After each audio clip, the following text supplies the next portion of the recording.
What's up, YouTube and Facebook, and welcome back to Not Quite Mint. I'm Tom, and today we're going to be doing our episode 2 of our Let's Talk Comics with Ross Richie. First off, guys, if you're not already subscribed to the channel, please subscribe to the channel, hit that dingly bell, and make sure you give us that thumbs up. Shall we get into this interview? Let's get into it.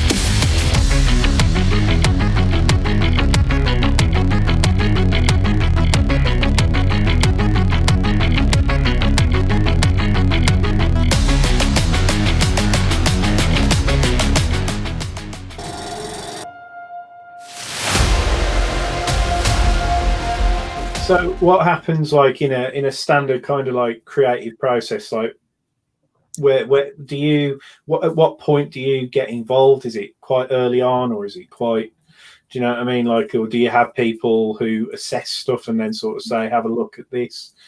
How does that work? Well, we have 47 employees at Boom now. Okay. And so we've gotten to a place where it's a pretty large operation. And as we've grown, I have been unable to be as involved in the day-to-day.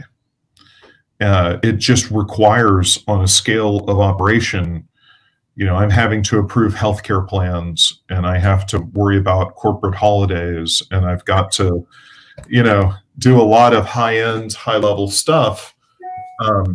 And so through that process, you know, I still like to, you know, I'll give you this example.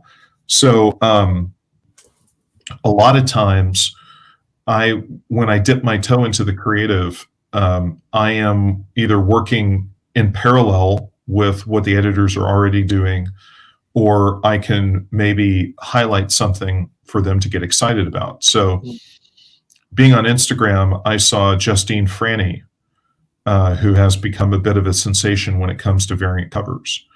Yeah. So I would take screenshots of Justine's work and text them over to editorial and be like, we should be looking at this artist. She's pretty exciting. And then I read some Al Ewing sort of years ago and was pretty impressed with what he was able to do, and really kind of highlighted him as a creator.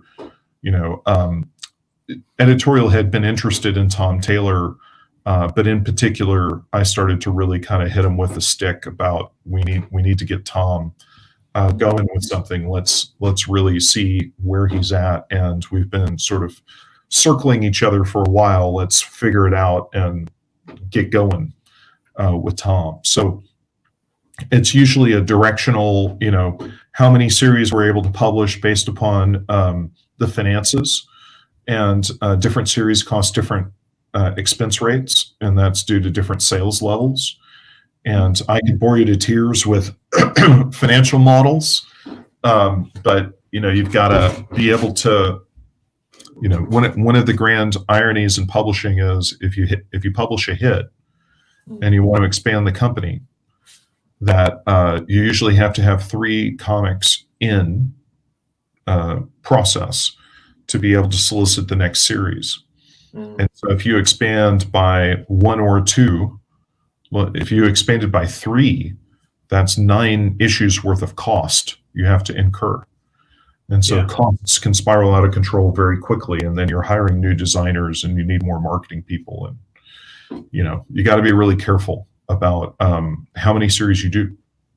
So, yeah, I mean, it sounds, I mean, you could probably talk to me about that kind of stuff quite a lot, but because that's like, you know, as I say, that whole analytical aspect of planning and building things up, like, you know, that to me is probably Tom knows only too well. It's sort of like, it's just a bit of a mind blowing sometimes once I get started with something. But yeah, it's I can imagine that's where, like you say, that almost like that instinct that you say that you've got to almost see a hit before it happens. It's kind of like that's going to allow you to kind of think, oh, well, obviously that's what's going to give that creative opportunity a chance to grow. And then, as you say, you'll then go back to the numbers and be like, okay, so this is getting big. What have we got to put into motion to allow it to grow? Because obviously you'll have that commercial angle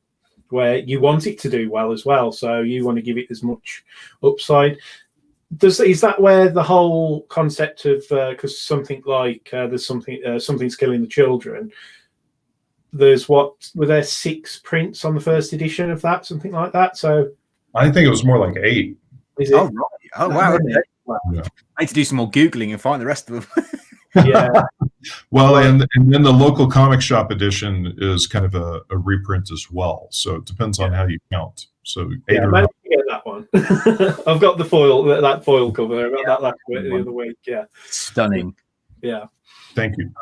Yeah, but that's really cool. I mean, that in and of itself is kind of fun because it's like you sit there and you go, okay, local comic shop day is coming. What are you going to do special for it? Right. And what's hard is all of that planning requires time.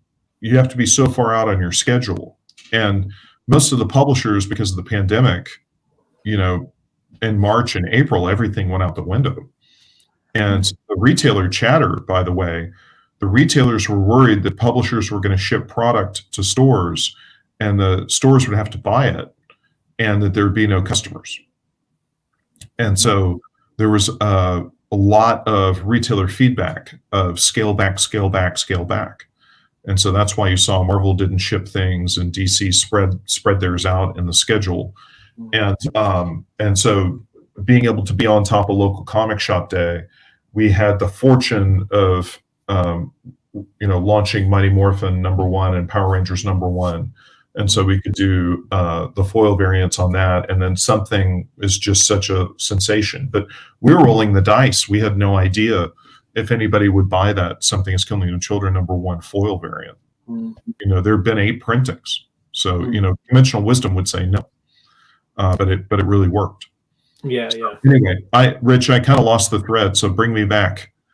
No, so I think that whole, it's that whole process that you must have to almost, as I say, predict that way forward for the company from a commercial point of view. But yeah, I think it's quite admirable that you're able to do that. Really, it's sort of because, as you say, if something killing children, I mean, I haven't heard one person be negative towards that. I mean, Tom recommended it to me because it wasn't on my radar 12 months ago, but it was sort of like Tom recommended it to me, so I've been sort of like collecting it in the trades. And then do you have anticipation that any of your current titles, so like your, I don't know, say 7 Secrets or any of your other, like, what about, because we quite like, We Only Find Them When They're Dead. We're quite enjoying that, aren't we? So how are those sort of titles performing, do you think? Tom, did you want to say something? You did this? Oh, no, it's all right. I was just pointing at We Only Find Them When They're Dead. Oh, right. Yes. So, I think that the sales on all of these series have been so good. We Only Find Them When They're Dead is really brilliant and terrific and spectacular. And I mean, it's a staggering work. I mean, Al's a genius and Simone is just crushing it. But the thing that I like to point out to people is 7 Secrets #1. Because I think everyone sort of, the market is dancing with We Only Find Them When They're Dead, and everybody loves collecting all the different covers. And with 7 Secrets, there's this story that's being told, which is this really plaintive, emotional, heart-wrenching, sort of very personal story. And it's a huge hit for us, 7 Secrets. It's a massive hit for us. But I think that people are not, like Al is in one lane where he's telling this cosmic epic, and he has this kind of Captain Ahab, singly focused, sort of space pirate, right? Yeah. And he would probably smack me with that description, but he's in the Kirby Celestial camp and all that sort of fun stuff, and it's really cool. But the whole other gear with Seven Secrets is you have this, story of a child that's born whose parents deny him, and he has to find his way. It's very emotional and powerful, and so you'll see me on Instagram or on YouTube where people say, "Oh, I love Something is Killing the Children, and I think Once and Future is amazing, and I love We Only Find Them When They're Dead." And I'm like, "Yeah, have you read Seven Secrets #1?" Yeah, it is good. It is very good. It's really amazing. It's really amazing, and of course, Once and Future is Kieran's a genius, and Dan Moore is an absolute ass kicker, and so that's a terrific. Fun series. So we have an embarrassment of riches. I'm thrilled. I'm honored. It's really exciting. We've got Faithless going on. We're going to be doing a third Faithless series, and so that's just going to get weirder and darker and stranger and more icky. So can look forward to that. I'll tell you a funny Faithless story. So with Faithless, we're doing erotic bagged covers. True. And the idea was proposed to do these covers by Sierra, who is a female editor, who's the one that is editing the series, and was her idea to make it sort of sexy and erotic and icky. It all came from Sierra. And so she's like, "Hey, we should do erotic covers." And then Bryce Carlson, who's my VP of editorial, said, and we should do it bagged. Well, I love the game of like, do you bag something? Do you do a foil variant? Do you do a chase variant? Do you a secret, blah, blah, blah, blah, blah, all that sort of stuff, if it's done properly and if it's done with sensitivity and intelligence. It's a fun game for people that want to play. For the people that just want to buy the book, they can just buy the book and read the book. And I think it's important that we have an iteration out. We did all those printings for Something and for Once and Future, where there was, hopefully it was designed that there was a printing that would be out there that you could read if you just wanted to read the story. But if you want to play these games of these other things and you want to collect and you want to have fun, we can do that. So when we finished the first series, the first mini-series with Brian Azzarello was in town, and we sat down for a big fancy dinner, and Brian and I got to connect, and sort of once the dust had settled, and Brian said, "I can't believe that you did these erotic bagged covers." And I said, "Well, Brian, when Sierra said she wanted to do this, I was a little worried. Okay, but what was important to me was that it was bagged, so that if people didn't want to see it, they didn't have to. And the other part of it was, if we gave the retailers all of the information and we told them, I don't want to sneak up on anybody. I don't want anybody to feel like we did a bait and switch. I want to over-educate them. I want them to have more information than they could possibly process. So when they order it, they know exactly what they're ordering, and then whatever they want to do is their choice. And it's very unusual for us to do this kind of content. So, and we're certainly not getting into new product lines. So as long as everybody had the information, but they came to me and they said, "Hey, so the first erotic cover is done. You probably want to take a look at this to make sure that you're okay with it." And I said, "Brian, I said no." And Brian said, "What?" And I said, "Oh, I knew that if I looked at the cover, I would be uncomfortable and not want to publish it." Yeah. 100% knew that would happen. There's just no version where I wasn't. And so I said, "Go do all these covers. Do not show them to me, and I never want to see them." And I still haven't seen them. And I still haven't. We've done 2 miniseries. And we're going to do another miniseries, and I'm not going to see any of those either. Because if I look at them, I'll cancel it. I'll say we can't do it. So Brian got a pretty big kick out of that. I think he'd been used to publishers looking at things and canceling things. Because there was an issue with that, with the packaging, with one of the issues, wasn't there? I think where they accidentally put the book as well. So I was like, "Whoops!" So, yeah, we used a new printer for that one, and so it got a little turned around. Yeah, I remember reading about that, and then it was sort of like, yeah, it's for all the care and attention that you'd given those particular covers and making sure they're covered, and then that happens. I could, from what you've just said, I bet that was a bit of a heated day in the office. Yeah, you look at it, we had done, I think, 12 of them by that point, and one got screwed up, so that's not a bad ratio. I think that's like 8%. So, yeah. Publicity as well. Sometimes the kind that you don't want.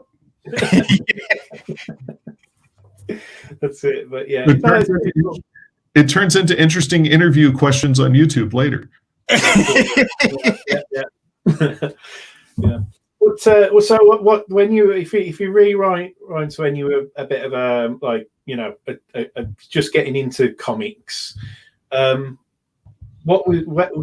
you have a local comic book shop yourself to like when you your comic journey? How did that come about? Sure. So my comic book journey is I'm 6 years old and my mom gives me an Easter basket and it has 2 comics in it. And one is a Fantastic Four comic, and the other one is a Captain America comic. Amazing. And the Captain America comic is the second time that Jack Kirby worked on Captain America in the Marvel era. And so Jack is writing and drawing the story, and it's, I think, being inked by Mike Royer, and it has these huge bold lines, and there's these double-page spreads, and all the characters look like they're made out of granite. And everything has got this, I mean, it's just, I'm 6 and I'm just like, like, these stories about in Greek mythology, the Titans. Yeah. And you just get this sense of like these overwhelming figures that are just, violent. And I remember there was, I don't know if they were actual Nazis or they were an analog for the Nazis, but there were Nazis putting people in ovens. Oh, nice. A bit much at the age of 6. Now, obviously Jack fought in World War II, and we need to remember the Holocaust, so I don't have any problem with the content. But it was pretty dark and intimidating for a 6-year-old. Yeah. And I think that if that was my first comic, I might not be here today. But the other comic that was with that was a Fantastic Four comic that had, and first of all, let's just stop with the Fantastic Four. So that was a brick between the eyes for me, because I wanted to be made of rocks and I wanted to be able to be made of fire. And that, it was just the coolest thing in the world to me. It's like right there, bing, bang, love it. My dad was an engineer, so the idea that the dad in that comic was, a scientist, was terrific. And then there was Tigra, and they had Thundra, and the Frightful Five was in it. And then there was an alternate version of Reed Richards who's called the Brute. And the only, my whole joke about 6-year-olds is the only thing they like better than a T-Rex is 2 T-Rexes. And if you want to know better than 2 T-Rexes, 3 T-Rexes. So you just gave me a comic book that had 20 superheroes and supervillains in it, and it was just loaded to the gills. And I remember looking at the corner box and seeing the number in the corner box and thinking, if that means how many of these stories have happened, I need to read them all. Yeah. So I was a newsstand kid, and so I would just do as much work as I could around my house to try to get money, to try to then ride my bicycle down to the drugstore and buy comics off the newsstand. And I would be inconsistent. And so sometimes, people, the distribution was sporadic, or I couldn't get my hands on something. And so then I would fill out the subscription forms, and I would, try to get I would give money to my mom to write a check, to put into the envelope, to put the stamp on it, and get a subscription so that I'd never miss an issue. And, comic book shops probably entered my life at probably the age of like 13, maybe 14.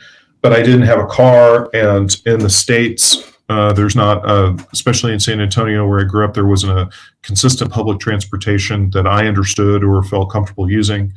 And so I was pretty much on the outside.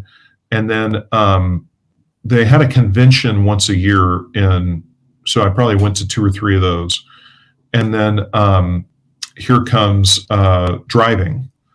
And once you're driving, you're dating. And once you're dating, you need gas money and you need to be able to buy a movie ticket for your girl, and comics went out the window. Yeah. Can relate to that one. Yeah. Really can. Yeah. Are you still a San Antonio kind of, do you support the Spurs and all that kind of stuff for you? Well, I'm old. And so when I was rooting for the Spurs, they were losing to the Houston Rockets quite a lot. The Rockets, yeah. Yeah. So we would be good enough to give me hope, and then bad enough to destroy all my hope. So I kind of yo-yoed on that for a couple of years, and then I just punched out. Cool. And Texas is a football state, and so I always loved football, and I played high school football, but we didn't have a professional football organization. And there's rivalry between the cities. There's rivalry between Houston and Dallas and San Antonio, just like there is any place else. And so rooting for the Cowboys or rooting for, they'd be the Texans now, but they were the Oilers back then. That was, just really, I just sort of punched out of all that stuff. But when I went to college, one of my roommates heard me talking about comics, and we were on a road trip, and they stopped for gas, and everybody went to go get snacks, and he came back with the Jim Lee X-Men comic. Oh, cool. Threw that in the back seat, and I read that, and I was back in. And what was nice about college was that you could walk everywhere, and there was a comic shop that was within walking distance. And so that, I could go between my 11:30 class and my 1 o'clock class and go down to the comic shop and get back into it. And so then the Todd McFarlane Spider-Man #1 came out and was a big splash in the comic shops. There you go. I love it. Yeah. Favorite cover, isn't it? I've got a big painting version of it that's signed by Stan Lee on my wall. And when I was a kid, I had that one, and it was the whole reason I got into art right from the start was because of that particular book. Well, there you go. And so in the shops, they were selling for, whatever. It came out for $1.75, and they were instantly $3, $5, $10 comic. And I had missed the boat on that. And I went down to a local 7-Eleven convenience store. And as I walked past the newsstand, I saw that the newsstand distribution was later than the comic shops. And I walked past a stack of 10 Spider-Man #1s. And so I thought, I'm going to round up $20 and I'm going to buy all 10 copies. Maybe they won't let me. But sure enough, I bought all 10 copies. And then I went to the comic shop and I walked in with 10 of those. And the comic shop gave me store credit. That's amazing. And so I took that store credit and I started to buy Silver Age comics with it. Yeah, and that's how I really built my comic book collection. Was I would pre-order Uncanny X-Men by Jim Lee, and I would get a discount because I pre-ordered. And then I'd pre-order 10 copies of the latest Uncanny X-Men by Jim Lee, and then 2 months later, it, instead of being a $1 book that I paid 70 cents for, it became a $10 book. And I would take the 10 copies I had that were worth $10 each, and I'd trade them in for store credit for $100, and then I'd go get a bunch of Silver Age Green Lantern 12-cent comics that I would have never been able to afford because I was a college student. And so I just kind of laddered my comic book collection like that. And then X-Force #1 came out, and I ordered 35 copies of that, and I think I still have them. Nobody wanted them. And I was done. I think the market had caught up to the speculators at that juncture, and the market went a lot longer. I went for another 5 years before the collapse happened, but I punched out then. But then by then it was, I was a working professional who could buy comics, and I was not a impoverished college student that had to beg to be able to afford the latest copy of whatever. So That's really cool. Amazing. So that was my path, and then that brings me out to Los Angeles, and then matches up with the Malibu Comics story. So that was the predicting. I had to predict what the trends were because I couldn't afford. So do you still collect yourself? Oh, you for sure. Yeah. If you want to hear a woman cry, talk to my wife. The garage is just filled to the gills. Just absolutely.